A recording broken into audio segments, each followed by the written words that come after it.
사람들이 나를 어떻게 보는가, 어떤 문제가 생겼을 때 내가 이 문제를 어떻게 해결해야 되는가, 그리고 곁에서 나를 도와줄 사람이 있는가 없는가, 도와줄 만한 사람, 또 이 문제를 풀어가는데 필요한 돈이 내게 있는가 없는가, 물질, 이걸 어떻게 풀어야 할지 인간의 수단과 방법이 무엇인가, 그걸 찾지 하나님을 찾지를 않아요. 왜 그럴까요? 나에게도 책임이 있지만 하나님에도 책임이 있어요. 왜? 나를 사랑하신다면 내가 지금 어려움 당할 때 도와주시지. 어디 계셨는가, 하나님 나를 돕지 않은 것 같아요. 하나님이 살아계시면 내가 이 문제에 기도할 때 하나님 오셔서 내 기도 들어주시지. 하나님 내 기도 응답도 안 하시고, 기도 응답받지 못한 것, 힘들고 어려울 때 도와주지 않는 하나님에 대한 섭섭함, 정말 내가 기도할 때 주님은 나를 사랑하시고 함께 계신가, 이 함께 계신다는 확신이 있지 않을 만큼, 함께 계신다면 왜 이렇게 나를 내버려 두었을까 하는 일들이 우리 삶 속에 일어나게 됩니다. 오늘 본문에 우리 예수님이 철저하게 십자가를 지는 모습이 드러나게 됩니다. 사람들이 끌어다가 채찍을 하고, 그리고 무거운 십자가를 짊어지고, 그리고 양손에 양발에 못을 박아서 주님을 죽입니다. 예수님이 하나님이세요. 감히 누가 예수님에게 매질을 합니까? 누가 감히 예수님의 손갈에 못을 박아요? 하나님이 가만두지 않죠. 살아계신 하나님이시고 살아계신 하나님 아버지가 이놈들 어찌 내 아들을 그렇게 하느냐, 하늘에서 막 불벼락이 내려가지고 사람들 딱 쓸어버려야 되죠. 감히 어떻게 하나님. 그런데 하나님은 침묵하셔요. 매를 맞을 때도 하나님이 내버려 두셔. 십자가에 달려서 예수님 못 박을 때 하나님이 내버려 두셔. 그리고 십자가에 매달려 세워가지고 주님 봐라, 내가 목마르다, 얼마나 힘들고 고통하면 피를 다 쏟아내고 몸에 수분이 다 빠져라 하니까 내가 목마르다고 주님이 잊히십니다. 그런데 하나님은 침묵하셔. 내버려 두셔요. 이런 것이 신앙생활하면서 나의 삶 속에도 드러나게 됩니다. 자, 오늘 본문에 보면 제60부터 90까지자 십자가에서 주님 목마르다고 막 하시는데 갑자기 태양도 사라지고 세상이 캄캄해져 버려요. 주님은 십자가 막 달려 죽겠는데 어둠이 엄습해오고, 그리고 하나님의 음성이 없습니다. 내 삶 속에 막 어둠이 밀려오고 고통이 밀려오고 힘들고 어려운데 하나님이 깜깜해 보이지 않아요. 하나님이 안 보이고 하나님의 음성도 들리지 않고 그냥 뭐라고 좀 한 말씀 하시지, 그래 그냥 견뎌내라 한다든지 뭐라고 하셔야 되는데 아무 말씀도 안 하시고 캄캄하고 앞이 안 보이고 이런 상황에 놓이게 된다는 얘기입니다. 우리 예수님 십자가에서 그런 처지에 놓이게 되었어요. 드디어 우리 주님 외치십니다. 엘리 엘리 라마 사박다니, 나의 하나님 나의 하나님 어찌 나를 버리셨나이까. 버리셔버려요. 십자가에서 그런 처절한 자리에 있으면서 마치 하나님이 그를 버린 것처럼 그런 상황이 놓이게 된 거예요. 여러분, 이것이 여러분의 입장이라면, 내 입장이라면 어떨까요? 나는 지금 힘들고 어렵고 고통당하고 남들이 나를 막 욕하고 비난하고 또 삶이 어렵고 병들고 막 내 집에 내 자녀들에게 문제가 생겨서 하나님 어떻게 좀 도와주십시오 기도를 하는데 하나님은 아무 말씀도 없고 오히려 내 삶 속에 캄캄하게 어둠이 밀려오고, 이런 때도 하나님 나를 사랑하신다고 믿어질까요? 이런 때도 내가 하나님을 사랑합니다 라고 말할 수 있겠습니까? 도대체 하나님 나를 사랑하신다면 왜 이렇게 내버려 두는 거예요? 하나님이 좀 역사를 하셔야 되는 거 아니겠습니까? 이런 엘리 엘리 라마 사박다니, 나의 하나님 나의 어째 나를 버리셨나이까 하는 이 절규는 십자가에서 우리 주님이 내 절규를 대신한 겁니다. 내가 그렇게 외치고 살아가야 될 내 삶 속에 그런 고난들이 때로 밀려온다 이 말이에요. 그때 우리는 하나님이 나를 버리셨는가? 엘리 엘리 외칠 게 아니라는 얘기죠. 우리 주님, 우리가 외칠 수 있는 그 외침을 대신 외치셨어요. 여러분, 하나님께서 그를 버리셨는가요? 예, 우리는 버림받은 존재였고 영원한 지옥불 속에 버림받아야 될 때, 근데 우리 예수님이 대신 버림받으심으로 우리가 버림받지 않은 하나님의 딸이 되고 자녀가 될 수 있도록 하나님께서 만들어 주셨습니다. 이 마태복음 앞에 15장 21절에 가보면요, 가난 여인 하나가 주님 앞에 나와서 소리 지릅니다. 마가복음에는 수르보니게 여인이라고 되어 있는데, 이 여인이 딸이 흉악하게 귀신 들렸어요. 그냥 미친 정도가 아니라, 정신 이상자가 된 정도가 아니라 귀신이 들려가지고 막 귀신이 시키는 대로 막 다니면서 자기 몸도 상하게 만들고, 이 귀신 들리면 그 나타나는 현상들이 그게 막 나타나는 거예요. 여러분 생각해 보세요. 내 딸이 지금 그렇다면, 정말 옹기집에 소중한 내 딸이 막 귀신 들려가지고 저러고 다니다가 한번 생각해 보세요. 동네방네 다니면서 미쳐가지고 막 다니면 어떻겠습니까? 정말 가슴이 맺히는 거죠. 이게 어머니 똑같은 그 마음이었어요. 이 여자인도, 주여 나를 좀 불쌍히 여겨 주십시오. 내 딸이 흉악히 귀신 들렸나이다. 우리 한번 마가복음 15장 23절 한번 보시겠습니다. 큰 목소리로 한번 방송에 한번 시작. 이 여인은 막 지금 막 너무나 다급해가지고 나를 불쌍히 해달라고 소리를 지르는데, 내 딸이 흉악한 귀신 들렸다고 하는데 주님은 아무 말씀도 안 하셔요. 그러거나 말거나 그냥 지나가셔요. 우리 제자들이 와가지고, 예수님 저 여자가 저렇게 시끄럽게 막 소리 지르는데 그냥 가라고 하든지 뭐라고 하든 한 말씀 해주시죠. 그때 예수님께서 자녀의 떡을 취해서 개에게 줄 법이 없다. 나는 이스라엘 사람의 잃어버린 영혼들을 위해서 왔지 저는 개 같은 이방 여자를 외우지 않았다. 아니 그냥 너 돌아가라, 내가 너한테 할 수 없다. 그럼 좋은데 개 같은 여자야, 너는 가라. 아니 나를 막 개 같은 사람으로 취급할 때, 그러면 얼마나, 어떻게 이럴 수가 있느니가. 예수님이라면서 하나님이라면서 하나님의 아들이라면서 어떻게 나를 개로 취급하냐 이거예요. 그럼에도 불구하고 이 여인이 계속 소리 지릅니다. 그러니까 예수님께서 멈추셨어요. 얼마나 절규를 하고 하나님께 간절히 부르짖고 간구하는지. 아무 말씀도 하지 않다가 개 같은 여자라고 얘기하는데 불구하고, 개들도 주인의 상에서 떨어지는 부스러기를 먹는데 그 부스러기 은혜를 주시면은 내 딸이 낫지 않겠습니까? 라고 얘기를 하는 거예요. 예수님이 감동하셨어요. 네 믿음이 너를 구원했다. 그 시로 그 딸이 깨끗하게 고침을 받았어요. 개로 취급함에도 불구하고, 아니 한 말씀 안 듣는 듯도 서운했는데 개로 취급함에도 불구하고 부스러기 은혜도 주셔서 제발 좀 내 딸을 고쳐달라고. 여러분 때로 살아가면서 주님이 나는 막 부르짖는데, 간절해서 내 딸이 귀신 들려서 내 삶이 어려워서 막 힘들 기도하는데 하나님은 한 말씀도 안 해요. 그리고 지나가신다면, 여러분 그런 하나님을 여러분 사랑한다고 말할까요? 도대체 내가 믿는 하나님, 나를 사랑하신 하나님, 나를 구원하신 하나님, 나를 아들이라고 딸이라고 일컬으신 그 하나님이 과연 나를 사랑하시는가? 그 하나님을 내가 사랑해야 되는가? 때로 그런 자리에 놓이게 된다는 얘기입니다. 그래서 마치 하나님이 꼭꼭 숨어 계신 것 같아요.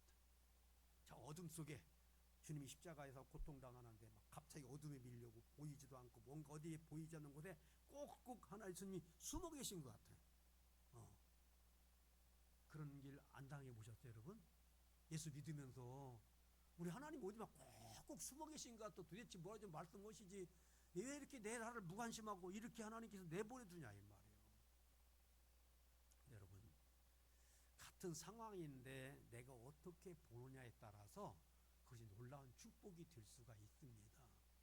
어느 모임이 있는데 나이 드신 할아버지 할머니들 모아놓고 앞에서 그들을 위로하고 이제 그런 부부 살아계신 부부가 있는 분들은 앞으로 이렇게 모셨어요. 모셔가지고 나는 내 아내를 어떻게 사랑하고 어떻게 보는지 설명 한번 해봐라. 소개해라. 그리고 아내는 남편을, 남편은 아내를 어떻게 하는지.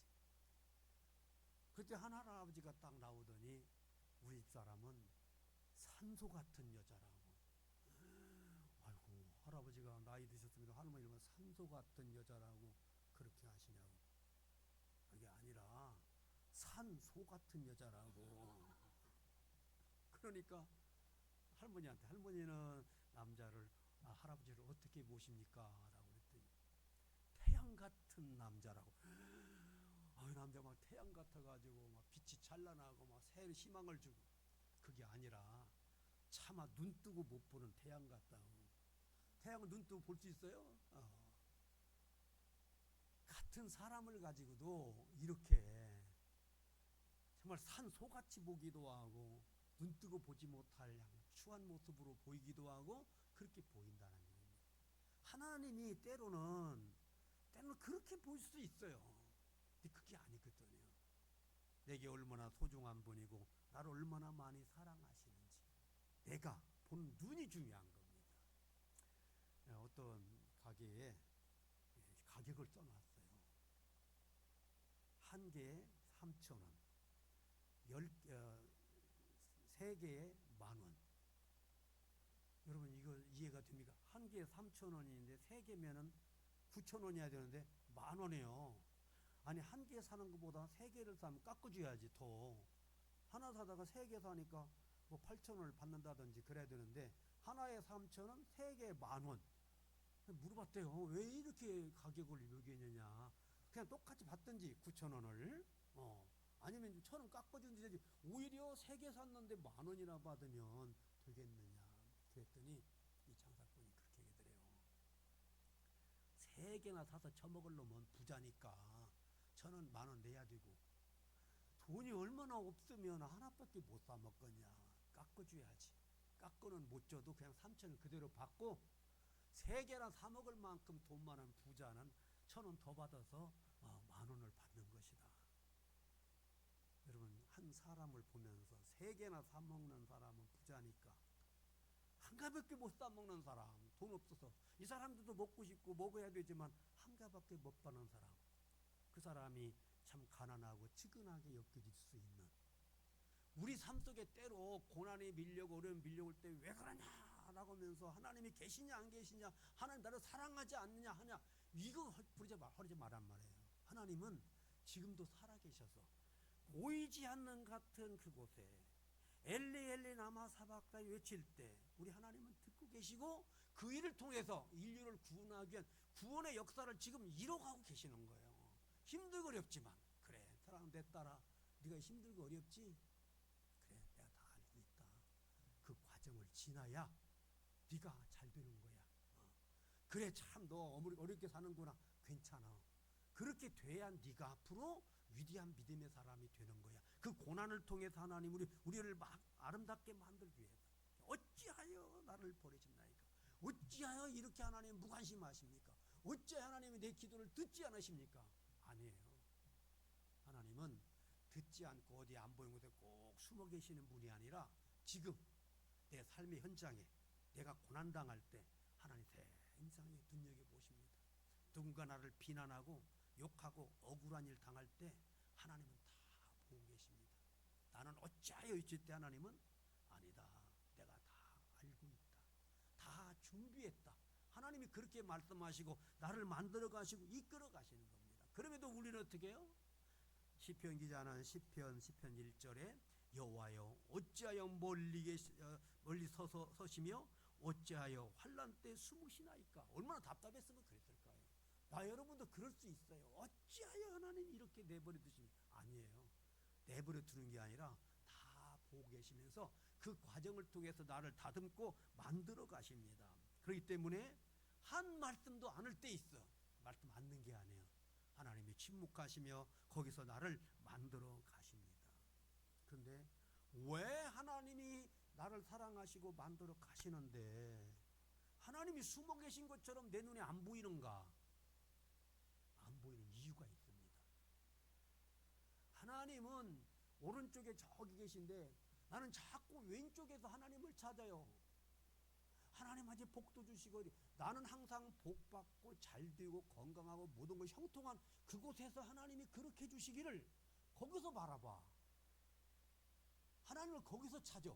우리 하나님 복 주신 하나님, 건강 주신 하나님, 내 기도 들으신 하나님, 나와 함께 하신 하나님. 하나님 그런 하나님이시죠? 하나님 그런 하나님 아니요. 거기 안 계셔. 이쪽에 나의 때로 고난을 통해서 어려움을 통해서 나를 만들어 가시는 그 하나님.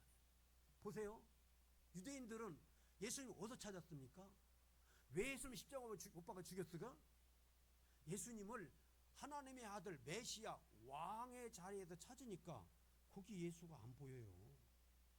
그들이 찾는 메시아는 유대인의 왕으로 온 그 왕이어야 돼. 근데 예수님은 왕이 아니에요. 저 마구간에서 태어나시고 나사렛 동네에서 자라시면 그리고 살아가시는 거예요. 그래 거기서 하나님을 찾을 리가 없죠. 그러니까 못 보는 거예요. 하나님이 계신데 하나님이 안 보여. 뭐요? 돈 주고 복 주고 만사형통하고 그곳에서만 하나님을 찾으려고 하니까 하나님 안 보인다. 동방의 박사들이 예수님 오셨다고 예수님 만나러 왔어요. 어디로 갔습니까? 당연히 유대인의 왕으로 오시니까 왕궁에 있을 것이 생각하고 왕궁에 찾아가서 유대인의 왕으로 오시니까 어디 있습니까? 라고 거기 없어요. 유대인의 왕인 예수님은 마구간에 계셨다. 거기 가야 만나는 거예요. 우리는 힘들고 어렵고 지저분하고 때로는 참 별거 아닌 것처럼 보이는 그곳에서 힘들고 어려운 그 자리에서 하나님께 엎드려 기도하는 가운데 하나님의 뜻에 다 맡길 때 나도 모르는 사이에 그 어려움을 통해서 나를 더 아름답게 만들어 가시는 거예요. 자꾸만 왕의 자리에서 모든 것이 다 형통하고 잘 되는 그 자리에서만 하나님을 만나려고 하지 말아요. 힘들고 어려운 그 자리에서 하나님께서 나에게 만나주시고 내게 은혜를 베풀기를 원하시는 분이 하나님이십니다. 근데 우리는 지난 수요 예배 때 말씀을 드렸죠. 우리 민족이 힘들고 어려울 때는 예수 천당을 외쳤어요. 그다가 이제 경제적으로 넉넉하고 바르니까 축복하시는 하나님에게서 하나님을 찾아 축복했어요. 그래서 기복신앙으로 바뀌었어요. 우리 하나님은 복 주신 하나님. 우린 예수 믿고 천당 가야 된다고 오직 하늘나라에 소망을 두던 사람들이 이 땅에 잘 먹고 잘 살고 편안하니까 그래서 세상이 되니까 그저 복 주신 하나님. 그래서 막 예수 믿고 복 받아라. 예수 믿고 천당 가라가 아니라 예수 믿고 복 받아라. 그 자리에서만 복을 주셔야만 하나님이에요. 복을 안 주시고 힘들고 어려우면 하나님이 아니라고 생각한다. 아니에요. 왜 하나님은 오늘 이 말씀 우리에게 주시는지 모르겠습니다. 기도하는 가운데 이 말씀 하나님께서 허락하셨는데 행여나 내 삶이 힘들고 어렵고 기도해도 하나님이 응답 주시는 것 같지 않고 하나님이 마치 나를 사랑하지 않는 것처럼 느껴질 때 하나님 사랑하지 않는다고 생각하지 말고 그 시간도 하나님이 나를 사랑하신다. 여러분 때로 삶 속에 가다가 큰 돌이 있을 수 있어요. 그 내가 걸려서 넘어지고 건너가기 어려운 장애물처럼 느껴져요. 이건 장애물이 아닙니다. 거침돌이 아니에요. 디딤돌이야. 믿음을 가지고 그걸 디디고 올라서면은 내가 더 성큼 높이 올라갈 수가 있는 디딤돌인 거예요. 근데 고난당할 때 이게 거침돌, 이게 왜 장애물, 왜 이런 일이 내게 있는 거야? 아니에요. 확실히 믿으세요. 하나님은 지금도 살아계시고 나와 함께 계시고 역사하십니다. 믿음이 있어서 믿음의 눈으로 보면 옛날에 어떤 임금 하나가 있었는데 화를 자주 내는 왕이에요. 화날 때는 막 저는 죽여버리라 막 이렇게 할 정도로. 그러니까 막 어떻게 잘못 오면 임금이 화나면 어떤 사람 잘못 죽을 수가 있어요. 그래서 임금도 자기 스스로 자기 생각할 때 내가 이 화를 내면서 나 백성을 다스리면 안 되겠다 그래가지고 코미디언 아주 웃기는 사람을 옆에다 딱 두었대요. 내가 뭐 화나려고 할 때 나를 옆에 다 웃겨라. 그래서 나 화나지 않게. 근데 이 사람 옆에서 임금이 화내려고 하면 막 임금이 웃을 수 있도록 만들어가지고 임금이 화나는 일을 접고 그렇게 했어요. 그래가지고 사람을 안 죽이고. 또 어느 날 옆에 있는 코미디언이 임금님의 잘못 임금이 화나게 만들었어요. 임금이 막 저 자식을 죽여버리라 막 사형에 쳐라. 임금이 한번 입으로 뱉었으니까 이제 사형을 시켜야 하잖아요. 홧김에 이를 말을 했지만 좀 내가 죽이면 안 되는데 참 그동안 내 곁에서 나를 많이 웃겼는데 그래서 자비를 베풀었어요.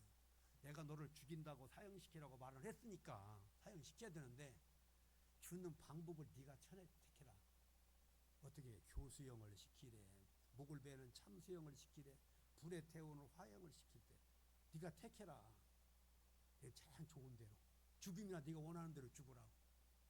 그랬더니 이 사람이 한참 있다가 폐야, 어차피 나는 죽는데 죽이기로 했으니까 죽이십시오. 근데 나는 교수형도 싫고 참수형도 싫고 그렇다고 총살형도 싫고 내가 화형도 싫고 나는 늙어서 죽을랍니다. 아이, 지혜잖아요. 어차피 죽는데 가만 두십시오. 늙어서 죽어버리게. 어차피 죽는 죽음 앞에서 지혜로 봅니다. 나는 늙어서 죽을랍니다. 어차피 죽는데. 이게 지혜인 거예요. 어떤 상황을 보면서 자꾸 부정적, 난 사형당해 죽게 됐어. 하나님 이게 그게 말고 그럼 어차피 죽는데 나를 늙어 죽게 내버려 두십시오. 어차피 죽는데 세상을 살아가면서 어차피 고난이 밀려왔는데 이 고난 속에 하나님의 어떤 뜻이 있고 어떤 섭리가 있는지 이런 글이 있습니다. 어리석은 이는 한평생을 두고, 어리석은 멍청한 사람은 한평생을 두고 어진이를 가까이 섬길지라도 참다운 진리를 깨닫지 못한다. 어리석은 자는 어지신 참 훌륭한 어른을 옆에 두고도 정말 그분에게서 인생의 참 진리를 깨달을 수 있는, 그리고 모든 일을 다 만들어 가시는 그분을 평생 모시고도 그 사람이 어떤 분인지 그분이 가르친 진리를 깨닫지 못해. 그 사람 속에 가르친 진리를. 왜? 마치 숟가락이 국맛을 모르듯이. 숟가락은 끊임없이 국 속에 들어갔다 나와도 국맛이 무엇인지 숟가락은 몰라. 그러나 지혜로운 사람은 잠깐이라도, 평생이 아니고 잠깐이라도 어진이를 가까이 하면 진리를 깨닫는다. 혀가 국맛을 알듯이. 숟가락은 국 속에 스며시 갔다 왔어도 국맛을 몰아. 그런데 혀는 먹을 때마다 국맛을 알아요. 우리는 혀같이 맛을 느낄 줄 아는 사람이 돼야지 숟가락처럼 늘 교회 다녀도 숟가락처럼 늘 맛을 모르면 안 된다. 고난을 당할 때에도 왜 고난 당해 그러고 막 그럴 것이 아니라 이 고난 속에 하나님의 어떤 섭리가 있는가, 혀처럼 하나님의 뜻을 발견해야 돼요. 고난이 그냥 있는 게 아니에요. 어려움이 그냥 있는 게 아니에요. 거기 분명히 어떤 하나님의 뜻이 있어, 맛이 있어. 그 맛을 볼 수 있는 지혜로운 사람이 돼야 된다. 믿음의 지혜를 가진 사람이 돼야 됩니다. 그래서 하나님께서 어떻게 내 삶 속에 역사하시고 나를 만들어, 하나님이 침묵할 때 그 침묵 속에서 오히려 하나님의 말씀을 들을 수 있어야 되는 거예요. 질병이 밀려오고 고난이 밀려오고 어려움이 밀려올 때 어떤 사람이 병원에 병문안 가다가요, 병문 앞에서 이제 어떤 할머니가 꽃을 팔더래요. 꽃을 팔면서 옆에다 써놓은 게 있는데, 우리 손자가 병이 걸렸는데 병원비가 없어서 꽃을 팔고 있습니다 라고 써놓고 꽃을 파는 거예요. 그렇게 지나가다가 아이고 저 할머니 돈이 없어서 손자가 병들면 병원 못 가는구나. 그래가지고 어차피 병문안 가니까 환자에게 주려고 꽃을 사가지고 갔어요. 들어갔더니 다른 사람하고 또 왔어요. 거기서 병문안 온 사람들끼리가 꽃을 사와서 어디서 샀어? 저 병문 앞에서. 할머니가 손자가 병들었는데 돈이 없다네. 그 샀었더니 이 사람이 뭐라고 한 거니? 그 할머니 손자 없어. 너 속았어. 손자도 없는데 있다고 하면서 손을 파는 거예요. 그러면 여러분 반응이 어떨까요? 아니, 사기당했구나. 어? 할머니 병들은 손자도 없는데 병들은 손자 있다고 꽃을 팔아 속여서 팔아버렸잖아요. 얼마나 기분 나쁘겠어요. 너 속았어. 그런데 이 사람이 다행이다. 그 할머니가 병든 손자가 없으니 병든 손자 놓고 막 병원 못 보내가지고 고통당하느니 손자가 없으니까 참 다행이다. 병든 손자가 없으니까. 같은 상황을 놓고도 사기당했다고 나를 속았다고 말하는 사람이 있는가 하면 참 다행이다. 병든 손자가 없으니. 우리는 세상을 살아가면서 자꾸 부정적인 눈으로 보고 해석하니까 나는 속았어, 나는 왜 이래, 나는 하나님을 믿어도 왜 이래, 자꾸 원망한다 이 말이에요. 그러나 다른 눈으로 보세요. 아, 그랬구나. 하나님이 그래서 나에게 이렇게 나를 사기친 게 아니고 나를 속인 게 아니고 이러이런 불투에서 하나님 나를 만들어 가시는구나. 하나님 앞에 엎드려서 기도하고 하나님의 손에 모든 걸 맡겨놓으면 그것이 오히려 내게 축복이 되는 겁니다. 그래서 제가 여러분에게 마지막으로 이렇게 말씀드립니다. 고난당할 때 한번 영상 띄워주세요. 자막을 하나님이 침묵하시는 그곳에서 정말 고난당하고 어렵고 하나님 막 침묵하시는 그 자리에서 같이 한번 첫 번째 시작. 기도 응답 받는 것 같은데 기도하세요. 당장 응답 받는 하나님이 그 기도 들으십니다. 나사렛 예수여 나를 불쌍히 주십시오. 개들도 주인의 상에서 떨어지는 부스러기를 먹나이다. 그러면서 하나님께 막 기도하고 매달리면 하나님이 다 들으시고 주님이 걸음을 멈추고 그 딸을 고쳐준 것처럼 하나님이 때가 되면 내 삶의 모든 문제를 해결해 주실 줄로 믿습니다. 자, 두 번째 시작. 하나님의 뜻을 물어야 돼요. 왜 이러는가? 왜 이런 일이 내게 있는가? 라고 하나님의 뜻을 물으면 하나님께서 나중에 그래서 그랬구나 라고 깨달을 수 있도록 하나님의 뜻이 뜻을 알면요 걱정할 거 없어요. 그래서 그랬구나. 오히려 감사가 나오는 거지. 그래서 하나님의 뜻을 물을 때 하나님의 뜻대로 보던 것이 아름답게 이룰. 세 번째 시작. 하나님 손에 다 올려드리세요. 내가 하려고 왜 그러냐고 하지 말고 모르겠어요. 하나님 당신이 알아서 하십시오. 하나님 손에 다 맡겨버려. 그러면 하나님이 내가 하려고 하는 것보다 하나님은 완전하신 분이기 때문에 가장 완벽하게 아름답게 이루어 주실 줄로 믿습니다. 기도하시겠습니다.